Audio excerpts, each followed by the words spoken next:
Levante-se Deus e sejam espalhados os seus inimigos. Salmos, capítulo 68, versículo 1.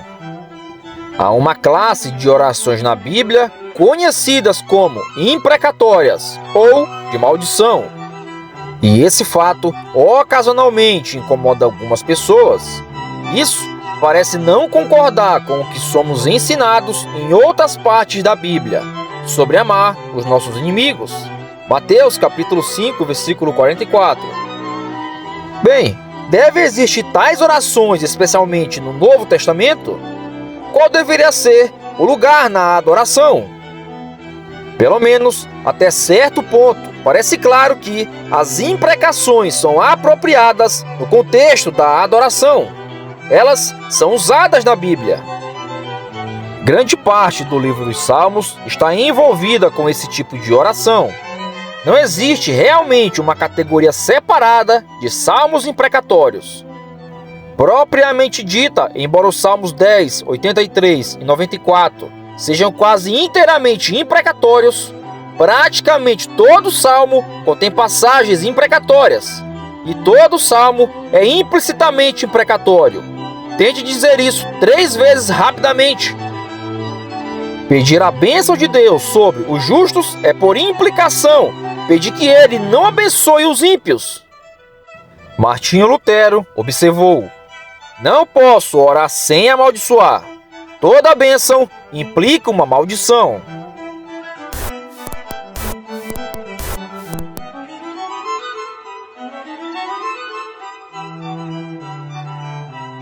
Especificamente, a Bíblia contém maldições explícitas contra os ímpios.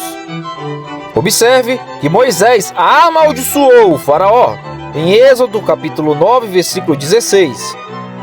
Samuel amaldiçoou Saul em 1 Samuel capítulo 13, versículo 13 e 14 e 1 Samuel capítulo 15, versículo 28. Elias e Micaías amaldiçoaram Acabe em 1 Reis capítulo 21, versículo 17 a 24 e 1 Reis capítulo 22, do versículo 19 ao 23. Amós amaldiçoou Israel. Confira em Amós capítulo 9, versículo 9 e 10. E Jesus amaldiçoou os fariseus em Mateus capítulo 23. O apóstolo Paulo amaldiçoou Himileu e Alexandre. Confira em 1 Timóteo capítulo 1, versículo 20 e 2 Timóteo capítulo 4, versículo 14. Portanto, não há razão bíblica para que isso não continue, desde que se mantenha pelo menos 5 perspectivas em mente. A primeira perspectiva cristológica: primeiro, todo saltério é Jesus Cristo orando a seu Pai. Mesmo as passagens em que ele confessa seus pecados mostram lindamente como ele se fez pecado por nós, para que nele fôssemos feitos justiça de Deus. Confira em 2 Coríntios capítulo 5, versículo 21. Segundo, as maldições da lei foram cumpridas em Cristo, quando a terrível vingança do pacto de Deus foi derramada sobre ele. Bem, observe que as orações imprecatórias da Escritura foram aplicadas a Jesus, para que não fossem aplicadas a seu povo. E isso deve ser claramente apresentado em nossas exposições das orações a uma congregação. A segunda perspectiva é soteriológica. Em oração, não estamos simplesmente pedindo a derrota dos inimigos de Deus, mas também pela salvação deles. Até mesmo inimigos terríveis da fé, como Saulo, foram gloriosamente convertidos. O objetivo é a glória de Deus e o bem da igreja, e devemos sempre desejar a conversão deles. Mas é claro que não devemos ignorar o fato de que alguns inimigos simplesmente não serão convertidos e precisarão ser removidos de outra forma. E agora, a terceira perspectiva é eclesiológica. Não devemos orar orações imprecatórias contra pessoas que simplesmente não gostamos ou mesmo contra aqueles que nos odeiam e perseguem. Somos chamados a abençoar e não a amaldiçoar. Confira em Romanos capítulo 12, versículo 14 e confira em Mateus capítulo 5, versículo 43 ao 48. Maldições devem ser pronunciadas de forma oficial sobre a autoridade da igreja e contra aqueles que buscam destruir a igreja.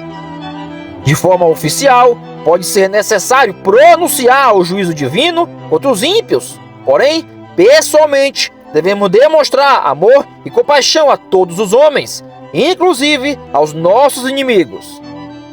Oramos pela remoção de nossos inimigos, não primordialmente para evitar dificuldades e sofrimentos, mas para que a igreja possa cumprir a sua missão. E a quarta perspectiva é escatológica. Nem todas as contas serão acertadas nesta vida. Devemos confiar no julgamento final de Deus no último dia. Deus não manifestou imediatamente a sua ira contra todos os perseguidores dos apóstolos, e também não fará em nossos dias. Buscamos a vindicação final no final da história. E quinto, a perspectiva é sociológica. Nosso propósito principal na igreja é adorar a Deus. Portanto, devemos buscar, tanto quanto possível, edificar os adoradores.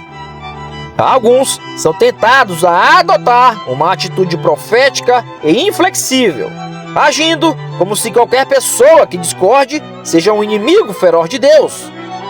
Especialmente em uma época em que o cristianismo é frequentemente associado a um sentimentalismo, sim, um sentimentalismo meloso e superficial. Uma fé vigorosamente bíblica pode causar um choque cultural excessivo para crentes mais fracos. O povo de Deus deve ser tratado com respeito e sensibilidade. Eles precisam ser cuidadosamente conduzidos e não forçados a uma cosmovisão centrada em Deus. E se tivermos escolha, deixemos que Deus se encarregue de lidar com os lobos. Os pastores devem cuidar das ovelhas. Uma apresentação justa e honesta dos salmos imprecatórios buscará revelar a justiça e a santidade de Deus, de maneira que o seu amor e misericórdia também brilhe intensamente. Isso só pode ser feito mostrando-os em sua relação com Jesus Cristo. E quem a misericórdia e a verdade se encontraram, a justiça e a paz se beijaram. Salmos capítulo 85, versículo 10.